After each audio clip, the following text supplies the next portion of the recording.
Hello, hello. Magandang araw sa lahat. Share ko itong pinaka-importanting balita na yung opisyal ng PAGCOR ay nagsusumbong na kay Banat Pai dahil natatakot daw silang magsasalita at hindi daw nila alam kung saan sila magsusumbong sa mga nangyayari sa PAGCOR na nalalaman nila. Imagine. Talagang totoo si Maharlika eh.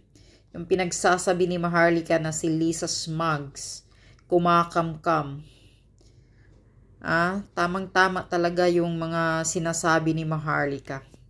At saka yung sabi ni Banat Pai, yung official na nagsusumbong sa kanya na siya na lang daw ang magbabalita dahil natatakot sila, dahil talaga daw siguro alam nilang talagang masama ang gobyernong ito at manggugurgur, kaya natatakot sila.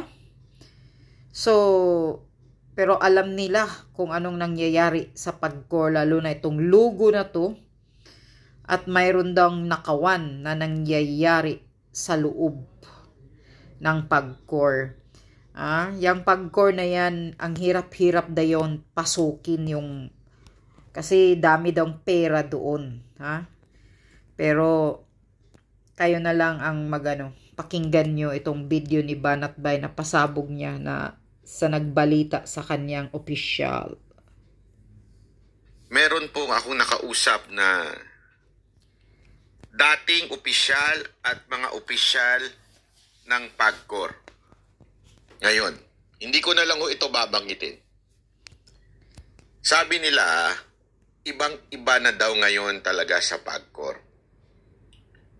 Meron daw parang martial law pagdating daw sa PAGCOR.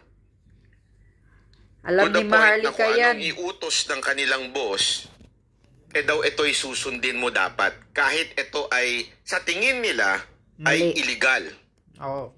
Ganong katindi. Minsan nga daw, sila ay napapagalitan pag ipapaalala nila sa kanilang boss na, "Sir, hindi ho yan ang tamang proseso." Tuwing gumaganon daw sila, o kaya sabihin nila, "Sir, mali ho yang sir yung ganyan kasi ganito po dapat ang gawin." Alam mo, ang lagi daw silang pinagagalitan at talagang sinasabihan at sinasabing sumunod kayo o tatanggalin sila. Kaya nga, yun talaga ang pananakot ng gobyernong ito Hindi ho ito mga politiko. Ibig sabihin, hindi ho ito yung mga appointee. Ito po yung mga career officer na nagtatrabaho lang. Tingnan nyo. At ang problema nga, sila ho'y natatakot. Kasi natatakot sila dahil alam nilang may pagka-illegal yung kanilang ginagawa dahil nga inutos daw di umano nitong kanilang boss. At ang sabi nga nito mga to, grabe ho ang pagiging diktador ng kanilang boss at talagang kawawa daw ho sila doon. Wala silang choice kung hindi sumunod. Sabi ko nga malakas Malakas. Alam naman natin kung gaano kalakas yung bagong boss dyan sa ating Pangulo. Kaya nga sabi nila, malakas kay Ma'am Shi. Since kakilala nga nila ako sa akin, ito mga to, tiwala ko ito. Ito hindi mga magsisinungaling sa akin. Ito yung mga tiwala kong mga tao. Kaibigan ko na ito mga to even before politics came in the life of Banat Pai. At ito pa matindi. Ngayong araw na ito exclusive ito. Ngayong araw na ito, merong daw mga ilang tao, goons, na pinasok ang PAGCOR at ninakawan. Ngayong araw na to, Ninakawan, partikular. Nung araw na to, sa 8th floor. 13. Sa 8th floor daw ng kanilang opisina dyan sa may UN, pinasok at may ninakaw. Yeah, July 13. At ito matindi. Ito nangyayaring pagnakaw ng hard drive. Bilyon? Hindi. Hard drive. Alam nyo kung ano ninakaw? Hard drive. Para walang ebidensya. Na kung saan nandoon ang mga naganap na bidding at procurement patungkol sa logo. Oh, tingnan nyo. Kaya nga, sabi nila sa akin hindi namin alam kung bakit nagkakaganito ngayon sa amin. Pero mukhang meron naglilinis. Isipin nyo Nililinis ng ebidensya. Takot na. Pasukin yan. Kasi pagkor yan Nandyan ang pera ng tao Yung pera sa sugal, di ba? Kaya. Tapos pinasok daw. Ito info ko mismo dun sa loob. Pinasok daw ng ilang mga tao. At ito'y, sabi ko nga, binlater yan. Hindi, sir. Talagang itinago. Pero alam ng mga tao doon sa loob na talagang pinasok. Kaya nga pag narinig nila yung vlog mo, siguradong malalaman nila na merong nanggaling sa loob na impormasyon. Kaya nga ako'y nananawagan sa media. Kasi wala naman po tayong kakayanan. Naku, huwag ka nang humarap sa media. Mga bayaran yung iba dyan. Tao lang naman na pinagkatiwalaan nito mga ito dahil kakilala ko ito at may mga tiwala ho ito sa akin.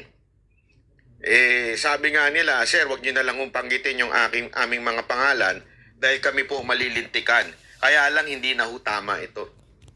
Kaya nga. Ito pa ang utos sa kanila. Kaya nga sabi ko po, ito nagulat ako kasi sabi ko, tama yung naisip ko nung isang araw na itong logo na to, gatasan to. Of alam course. mo, ito sabi nila. Isting logo na yan, diba, sungay ng alam mo naman demonyo, yan, kasi may 3 pamilya million. ka dito Yawa sa Pagcor. sila.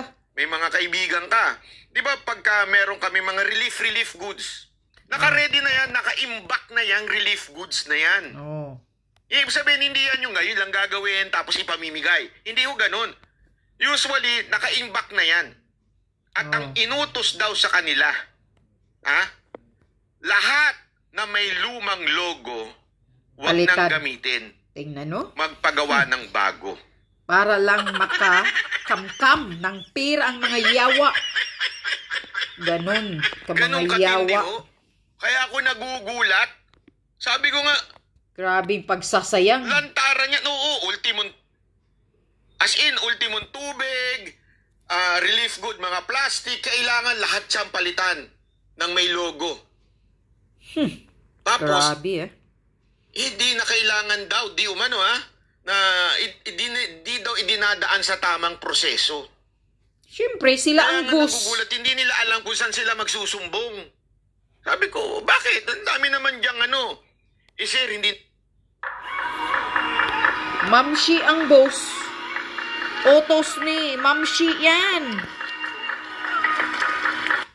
Sabi ko, bakit? Ang dami naman diyang sir, hindi namin alam kung sino talaga yung mapapagkatiwalaan namin dahil alam namin na malakas sila sa... Basta. Malakas sila. Bakit daw 3 milyon yung logo? Hindi rin nila alam.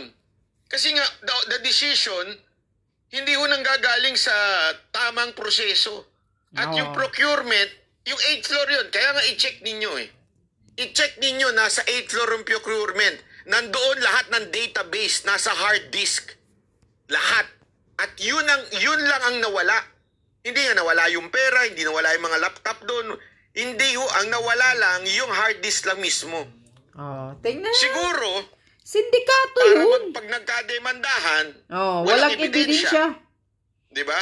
Pagka nagkaroon ng, kasi malay mo, may magdemanda sa ombudsman o sa Sandigan Bayan na may corruption or something. Pag walang ebidensya, wala na. Yun nga Kaya nga, alam nyo, honestly, noong una ayoko sanang sabihin. Kasi una-una, sino ba naman ako para alam mo yun, sabihin sa taong bayan ito. At baka isipin pa nila, naninira lang ako or something. Kaya lang, naawa ako dun sa mga nagsumbong sa akin na ilang opisyal, kasalukuyan at dating opisyal na nagsabi sa akin na humingi ng tulong. Tingnan mo, hindi na nila makayanan yung mga anomalya. Kasi ikaw naman ang malakas ang loob. Yung mga anomalya sa Pagcor. Ikaw na lang yung sa tingin kasi sa media hindi namin din alam kung sino ang kakampi at sino ang kalaban. Yes, mga kalaban kasi yung mga media. Mabilis. Mawala ang balita. Ang apoy sa media. Mabilis mawala ang Di balita. ba Isang pwedeng araw, sumbong sa wala na. DOJ o DILG? Hindi ko alam kung nagjo-joke ka o totoo yung sinasabi mo. Pero sana ho, ako inananawagan ho lang sa mainstream media. At kung sino pa pong maaaring makapag-discuss dito, this is not about politics. This is money of the people na pinaglalaruan ho ng ating ilang public officials. Sabi nga nila, alam mo ba kung gaano kahirap ang makapasok sa opisina ng PAGCOR? Dahil isa yun sa mga well-protected dahil may pera dyan. Pero napasok nila hanggang 8th floor. Dinaanan lang yung ibang... Yun ang katindi, ang power ni Ma'am Kailangan Shi. ko talaga ng mga insider ang panggagalingan ng mga info na... Oo, kasi alam mo, sabi ko nga ho sa inyo, ito mga kababayan lagi ho niyong tatandaan. Meron at merong matitinong kababayan natin. Wag ho tayong mawala ng pag-asa na lahat na lang na nasa gobyerno ay korap. Hindi ho ako naniniwala doon. Naniniwala ako na marami pa rin po dyan ang kahit papaano may conviction. Kahit papaano meron ng paninindigan. Hindi lamang po sa bayan ko, hindi ho sa Diyos. Marami ako naniniwala kung marami pa rin ang nandyan.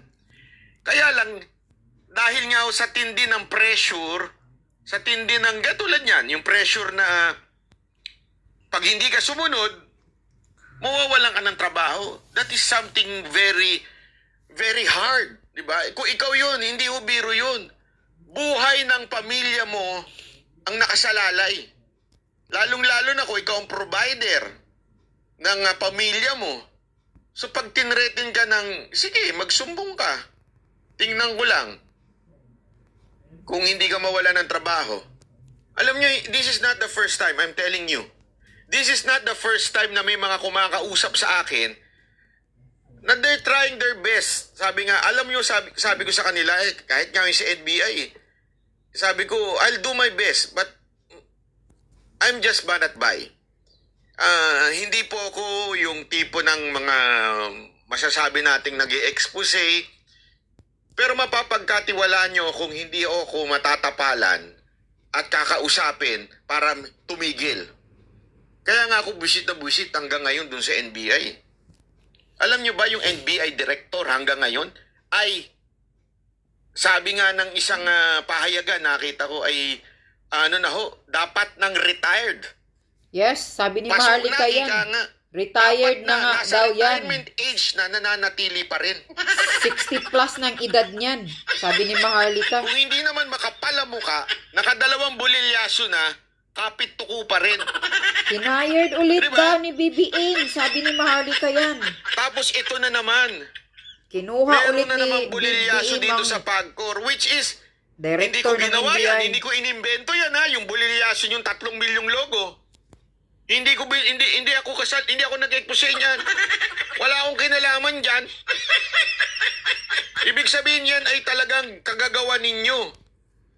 Kaya nga ito pag iniharap yan, tingnan ninyo, ito mga darating na araw, pag iniharap sila sa Senado, tingnan nyo walang makikitang data. Bakit? Wala, nanakaw. Tinago I na. really hope some of our senators would look into this. Some of the media personnel would look into this. Kasi this is no longer right. Sabihin na natin it's just 3 million. But the mere fact na pag ito nakalusot, wala. Kasi alam mo kung bakit? Sigurado ako nagpapasalamat ang DOT sa PAGCOR. Kaya nga, Sigurado. natapalan yung issue niya. Bakit? Sabi ng DOT, salamat sa 3 milyon yung logo. Yung kapalpakan namin sa lab, the Philippines, hindi na masyadong pinapansin. Kaya nga, nawawala na. Totoo, di ba? Grabe. Liblang katapat. Ayos na. Kaya nga, wala nang balita ngayon sa DOT, Tahimik na ang mga media. Ang buhay, Isipin nyo, sunod-sunod na ito. Nakalusot na nga yan, Love the Philippines na yan. Isipin mo, 49 million. Tapos for the walang campaign to investigation change the pa logo. na nangyayari. Ay, sorry, to change the Wala talaga theme tayo. o yung slogan. Kawawa ang mga Diba? Pilipino, ang mga Tapos mamamayan. Ito naman, logo lang, picture lang. Oh, sungay lang ng demonyo, 3 million. Kaya nga sabi ko nga sa inyo, alam nyo, minsan nakaka-frustrate dahil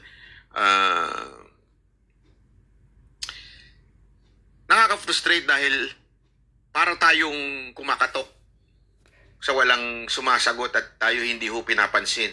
Kaya nga, Porque yun. tayo ay mga ordinaryong Pilipino lang. Di tayo pinapansin. Kaya Mga ako, senador, ulit-ulit ko pansinin nyo sinasabi naman. sa inyo, ako, si Boss Dada at saka si Coach Oli, humihingi ng tulong sa inyo. Kaming banateros na brothers, wala ho kaming magagawa kung wala ho kayo. Kami lamang po ay mga vlogger na nagsasalita lang po. Pero kung hindi nyo tutulungan, Animal na advertisement. kami lamang po ay mga vlogger na nagsasalita lang po. Pero kung hindi nyo tutulungan, i-share, ipakalat ang mga balita na ito, naku po, wala ho mangyayari. Kaya nga sabi ko sa inyo, ang pangako ko naman sa inyo, ang pangako ko po sa inyo, pangako ni Boss Dada at ni Coach Oli, hindi po kami magbibitbit ng kahit na anong fake news dito. Kung ano lang yung totoo, yun lang. Kung ano lang yung may ebidensya, yun lang. Kung wala at hindi namin verified, hindi ho namin ito isi-share sa inyo. Even if ito'y makakatulong sa kwento ng, alam mo yun, yung kung ano man yung gusto namin o hindi ho namin gagawin. Bakit to? Kasi pinag-iingatan namin ng credibility. Kaya nga 'di ba sinabi ko sa inyo, may nakikita kayo, naririnig kayong mga Anyway, hanggang dyan na lang yan. Sir, naririnig nyo na. Tingnan nyo, grabe talaga ngayon ang pagkor. Grabe ang gobyernong ito. Napaka-demanding at tingnan mo, si Maharlika dito, alam na alam niya. Alam niya kung sino yung secretary dyan sa PAGCOR, kung magkano ang kinakamkam ni Lisa dyan sa PAGCOR. Pinapasabog na yan ni Maharlika lahat. Ha? Laki-laki ng pera ng PAGCOR, kasino yan. Tingnan mo. Pero anong mga anomalya, sabi yung nagsusumbong kay Banatbay na official dyan sa loob ng PAGCOR. Hindi na nila makayanan. Tinatago na ninakaw na yung hard drive. Yun, sino pa ang may utos niyan? Ang demonyong sungay ng PAGCOR ang nag-uutos niyan. Sa Jesus, Ginoo ko. Kaya pinagluluko na talaga tayo ng gobyernong ito. Mga senador, please naman, imbestigahan nyo itong 3 million na sungay ng demonyong PAGCOR na to. Kasi marami may mga anomalya na doon sa loob. Puro mga illegal na yung ginagawa nila. Kaya sabi pa nga ni Maharlika, ano yun? Nagbi-build na. Sino yung mga Si mukhang langka, mukhang durian. Pinaglihi ng nanay nila yun. Alam nyo na yun, naririnig nyo na yun kung sinusundan nyo si Maharlika. Kung sino yung sekretary ng jutang inang PAGCOR na to. Mga walang hiya. Kapal ng mukha. Isa pa yung demonyetang, baywang ko ba? Nakapanggigil. Grabe talaga ang ng gobyerno to. Puwera gaba. Kikidlatan sana kayo.